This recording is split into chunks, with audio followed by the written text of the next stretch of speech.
Hey guys, so welcome back. In the previous video, we actually added 4 new functionalities to our campaign Solidity smart contract. Alright, so we actually handled the contribution button, we handled the modified target, the campaign active and inactive status, and how to keep track of the campaign balance. But if you guys remember, and if we jump back to Remix, we actually left out some functionality that was yet to be written inside our contribute function. Alright, that was to handle the approvers. Now, approvers are the ones who are actually going to donate above the minimum contribution and actually become an approver of the campaign. Alright, who can further on go and approve any withdrawal request that is created by the admin. Alright, so let's go ahead and create an approvers mapping. So this is how we define a mapping inside of a Solidity smart contract. Alright, so it's going to be mapping address to bool public approvers. Alright, so we already know what the access specifier public does. We know that approvers is the variable name, but what is this mapping address bool? Alright, so what this does is that this actually creates an array of addresses that have a boolean value attached to them. Alright, so if I go down below, I have actually created what this would actually look like. So it's an array. As you can see, I have defined an array over here, and with every address there is a boolean value attached to it. Alright, so let's say this address 1 has true attached to it and this address 3 has false attached to it. Alright, and this is what we can use whether or not a particular address is actually an approver in our campaign or not. Alright, so if we directly pass an address inside of a mapping, it would directly throw out a true or false value if it is defined inside the mapping or not. Alright, so the default value that is returned would obviously be false, but you can always set it to true according to the conditions defined by you. Alright, so what we will do is that inside of a mapping, once an approver or once a user actually donates above minimum contribution, we are actually going to set his or her address as true inside of our mapping. Alright, so anytime in the future when we access the address inside that mapping, it would actually give us a value true, saying that yes, this guy is an approver inside the campaign. Alright, and if we actually pass a new address which is actually not included inside the mapping, it would directly throw out false. And also this mapping also works like a hash map. Alright, so you don't need to loop through each and every address and check for true and false. Alright, you can just directly pass in the address and you will get a true or false value accordingly. Now obviously our mapping has addresses attached to boolean values. Now obviously you guys can change this. Alright, you can have integer values attached to addresses or boolean values attached to integers. Alright, so you can actually play with mapping with any data type inside of Solidity. Alright, so that's some kind of flexibility that mapping provides us. Alright, so now that we have our approvers declared, let's go ahead and use them inside our contribute function. Alright, so now inside the contribute function, we'll simply add an if condition saying that if message.value is actually greater than equal to the minimum contribution and the approvers array does not already contain this address. Alright, so it may happen that you are already an approver inside the campaign, but you also donate above the minimum contribution again. Alright, so we don't want to set your value true twice. Alright, we don't want to do that extra work every time you donate above minimum contribution.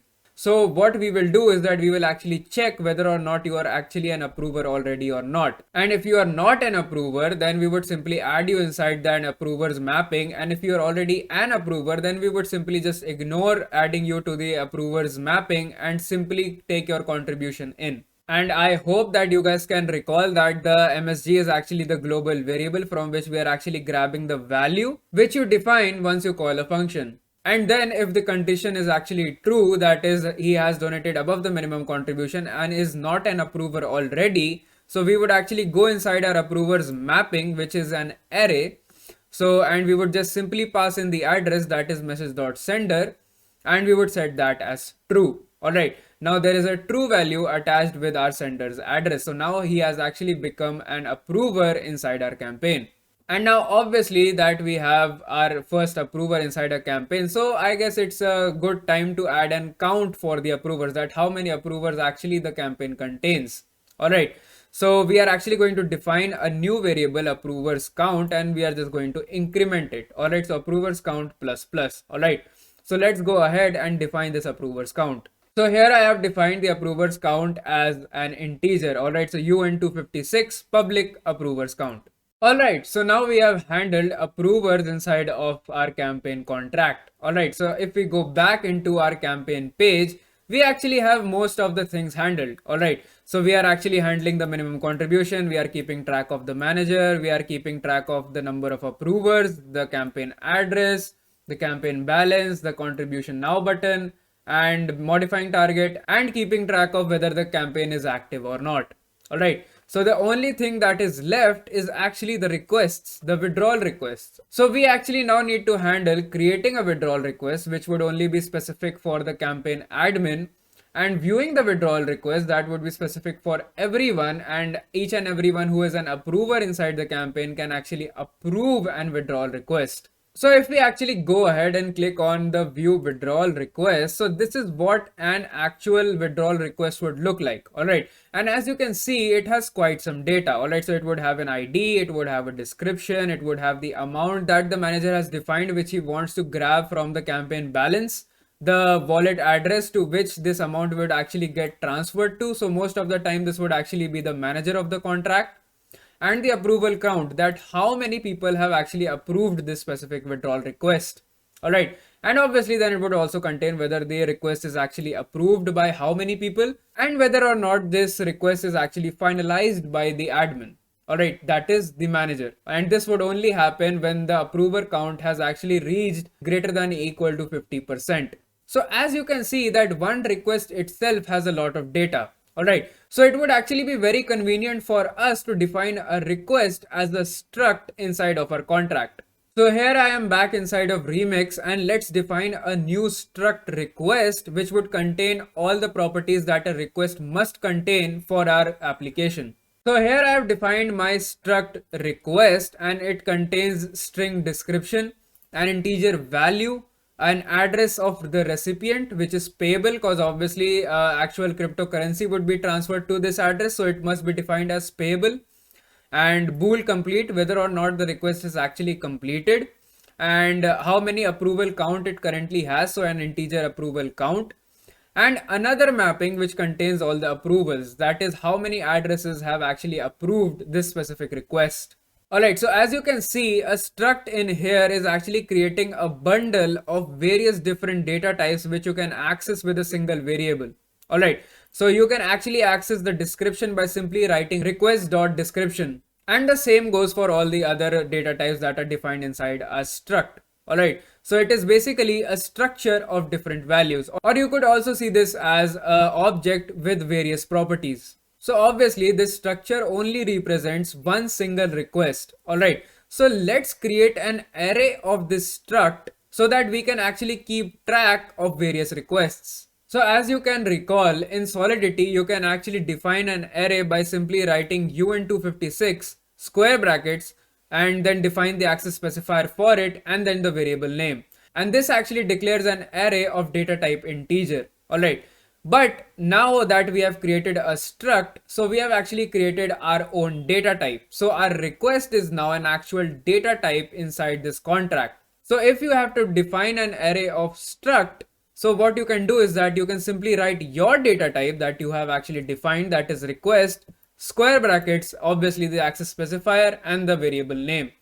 So this is actually an array of struct. And at each and every index, it would contain an request struct which would have all the variable properties that we actually bundled in our struct. So at this point, we have actually defined quite some values inside of our Solidity smart contract, that is our campaign contract. And obviously you guys can see that we are actually defining various variables as public. But the thing is that we don't want to hit multiple API calls into our contract just for getting some data. Alright, so what we are actually going to do is that actually create a new function which would return all the data that is inside of our contract from one single function call. So here I have defined a new function just below our function pool, function get summary. Alright, and this will return all the data inside of our campaign contract. Alright, so it's going to be public, it's going to be view because it's just going to simply return some data, and it will return a lot of variables. Alright, so all the variables that we actually defined are going to get returned, or most of the variables that we defined are actually going to get returned from this function call. Alright, so you guys can actually see that we are actually returning 4 integers, 1 address, and 3 strings, 1 integer, and 1 boolean value. Alright, and all these variables can later be defined inside of the function by simply writing return, and then we are just going to return minimum contribution, the balance of the contract, the request.length, the approvers count, the manager, the campaign title, description, image URL, target, and campaign active status. Alright, so every variable that we previously defined is going to get returned from the function getSummary. Alright, so that we can actually get all the data with one single function call. And as you can also see here, we are also returning requests.length, as we have defined a requests array, which is an array of a struct request, and we can simply grab the length of that array, and that would be request.length, and return how many requests actually exist in our campaign. Alright, so now we are getting most of the data that we actually defined for our contract. Alright, but the truth is that we won't be actually getting all of it. Alright, now why is that? So the thing is that from a function, you cannot return a full mapping. Alright, so the thing is that all the mappings that we defined above here, that is the mapping approvals, the mapping approvers, you actually cannot return the whole array approvers or approvals. Alright, because it just simply cannot be returned. Alright, so if you even try to return a mapping, it would just throw you an error that you simply cannot return a mapping. Alright, because it's not defined like that, because the Solidity smart contract cannot actually communicate in that way to third-party languages by returning an mapping that is an array with some values that are also mapped to some other data type. So there is somewhat a language barrier between Solidity and other languages. So you actually cannot convert a mapping to JavaScript. So obviously Remix is a web-based IDE and it also uses JavaScript. Alright. And obviously as mappings cannot be returned, so it also cannot show you what it would look like whether or not you were able to return a mapping or not. Alright. So the baseline is that you cannot return mappings. Alright, and you always need to remember that because you need to build applications around it in such a way that you don't need to loop through a mapping, a whole mapping. Alright, but in the case of looping, Solidity has actually got you covered. Alright, because mappings don't need to be looped. Alright, so you can just pass in the first data type and you would actually get the second data type which it is mapped with instantly. Alright, so it doesn't loop through, it's just an hash map. Alright, so you throw in an value and it would just spit out the another value that's attached to it. So what we need to do here is that we actually need the request approvals mapping. Alright, but the thing is that we actually cannot return it. Alright, so what we want to do is that for every specific request inside of an requests array, we want to see whether a specific address has actually approved it or not. Alright, so for this we would actually need to specifically create a new function so that for every address and for every specific request we can see that this specific address has actually approved it or not. So just under the function pool again, I'm going to define a new function that is get approved specific request. Alright, and it's going to take in an integer index, which is going to be an index inside of our array requests. And obviously this is going to be public, it's going to be view, and it's going to return a boolean value because we have a boolean value attached to every address inside of our approvals mapping. Alright, and then we are simply going to return, we are actually going into our requests array, grabbing that specific index for which the request is getting grabbed for. And then we are going to chain dot approvals, that was the property that we defined inside of our struct. And then we are simply going to pass in message.sender. Alright, so message.sender is actually going to go inside our approvals mapping, return a boolean value, which is in turn going to get returned from this function. And in this way, we are actually going to get whether or not a specific address has actually approved one specific request. So now the only thing that is left for us to add in our campaign contract is to create an request and actually approve that request. Alright, and I can understand that I actually threw a lot of information at you in this particular video, that is with mappings and structs and how to use them and how mappings could not be returned from a Solidity smart contract. Alright, so I would let that soak in and we would actually be creating two new functions in the next video for creating a request and approving a request. Alright, So see you in the next one, and until then, keep chilling at the CodeCove.